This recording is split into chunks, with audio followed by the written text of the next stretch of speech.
Imagine this. A regular Counter-Strike match, a bit of trash talk over in-game mistakes, and just 15 minutes later, one of the players is lying on cold asphalt, bleeding out, and the other one is standing right next to him, not even trying to run. How did a boring online argument turn into a real murder? And the main question, could anyone have seen the fatal ending coming? Today, we're breaking down a story that shocked China back in 2010, and we'll try to understand why games themselves don't kill, but players sometimes do. And at the end, the X moment, the breakdown of the one detail that sealed the fate of both guys. A detail no one noticed until years later. To make it easier to follow, here's our route. The game, the argument, the push, the unexpected twist, the death. And throughout the video, we'll be counting down 15 minutes to murder. Every minute, you'll see how fast everything fell apart. February 26th, 2010, evening, Chongqing. Right next to a university, there's a large internet cafe, a noisy, cheap place packed with students. Two guys, a little over 20, take neighboring seats. They know each other. Not friends, but they cross paths in this club pretty often. The minutes pass quietly, just a regular match. Let's call them Li and Zhang, names changed just for convenience. But one of them is having a rough day, and the other one has a habit of bossing everyone around. One of them dies in the game and yells, "Stop killing me already!" But they had no idea that soon one of them would die for real, not just in the game. How many times in your life has someone told you, "Don't ruin the round"? And you never even thought that a phrase like that could one day cost someone their life. Li likes to command people, while Zhang got yelled at the university today, and his girlfriend dumped him. In short, the day was ruined from the start. The cafe is noisy. The smoke is so thick you could cut it with a knife. It smells like instant noodles and adrenaline. People sit there for days. Some even die there from exhaustion. But that's a story for another time. Minute 0, the match begins. It's good old Counter-Strike 1.6, a game where one mistake costs the round. Zhang plays badly. He misses. He dies first. And Li, sitting at the next table, snaps. "What are you doing? Why did you go there? Stop ruining the match for us." 14 minutes to death. Seems like a standard phrase, right? How many times have you heard that? Hundreds? Psychologists call this the accumulated stress effect. Zhang was already at his limit long before he sat down at the computer. Li's comment isn't just criticism of gameplay anymore. It's perceived as a personal humiliation, especially because it's said not in voice chat where no one sees you, it's said out loud, in a crowded hall. This brings us to the second stage of our path. Only 3 steps left until the terrible end. I think you know the term tilt. It's the state of emotional breakdown when anger makes a player perform even worse, which causes more anger. A vicious cycle. Zhang goes into tilt. He snaps back. "Shut up and play." Li, feeling his authority challenged, raises his voice. "Noob, I'm telling you how to play and you're still mouthing off?" They keep playing, but now they're paying even less attention to the game. They slam the keys harder and harder, and with every death, they pound the keyboard. Zhang dies again. Li starts screaming even louder. "How many times are you gonna screw up, you idiot? Just stay at base. You're only getting in the way." Zhang, whose day was already a mess, fires back. "Screw you. If you ever did anything useful in a match, we'd actually win, but all you do is die like a noob." 11 minutes left to death. Now they're not even playing, they're just yelling at each other. Their voices get louder, and now people around them start to notice.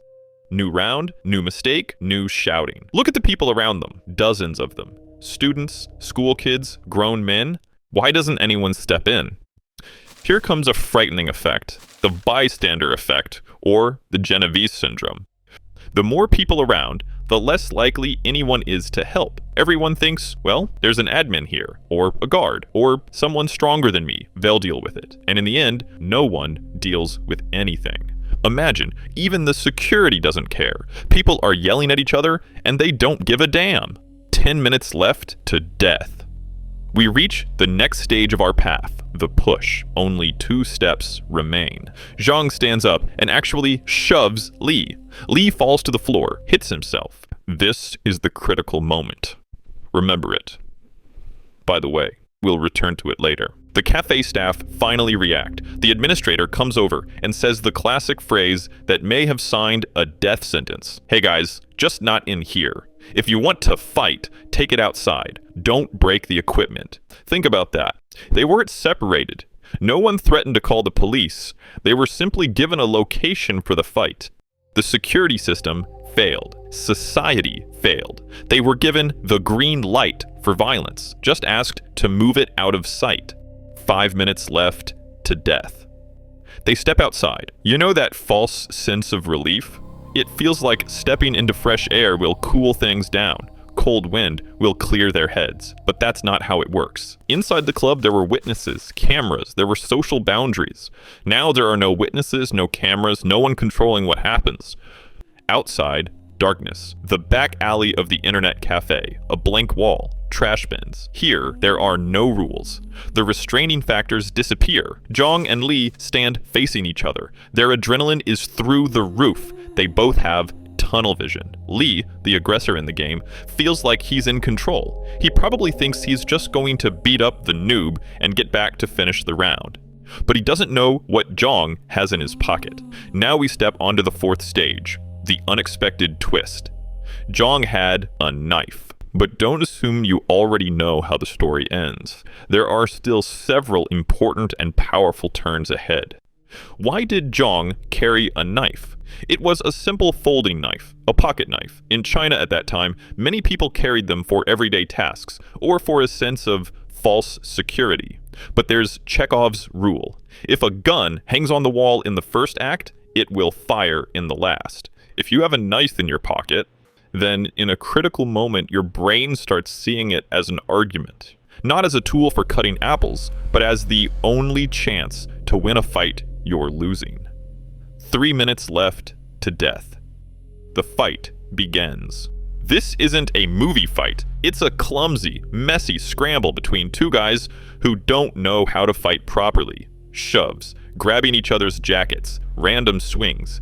Li is physically stronger. He presses forward. He pushes Zhang back. Zhang feels fear. Primal panic, the terror of a trapped animal. The humiliation in the game piles onto humiliation in real life.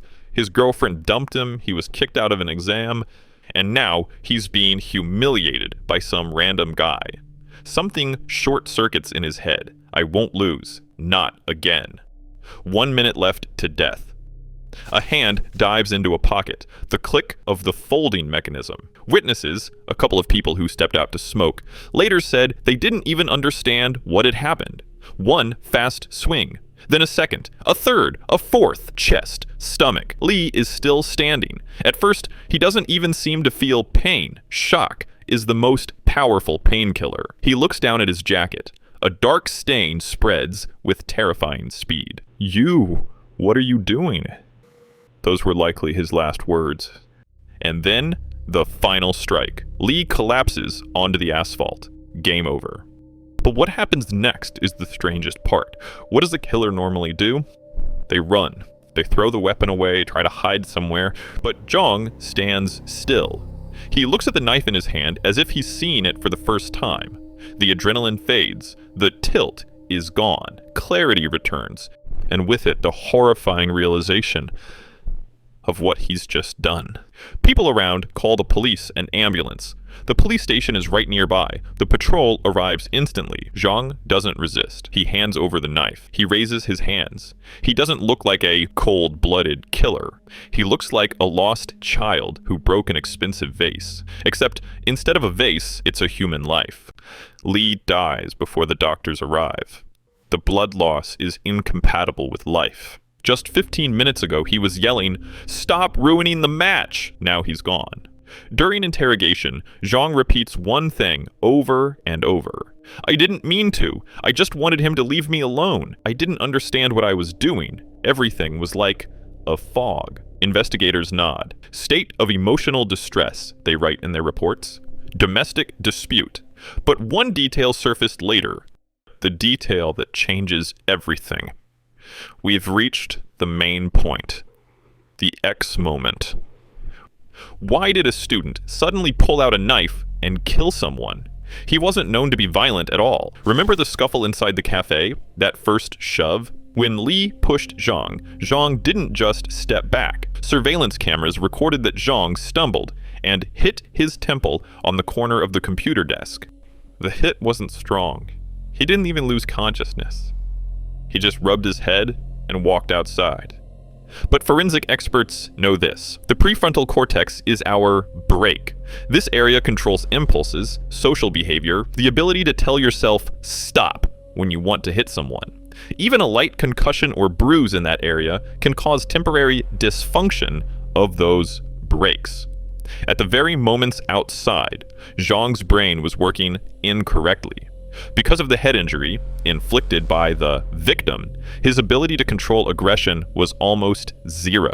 This doesn't justify murder, but it explains why a regular student, never before involved in violence, grabbed a knife.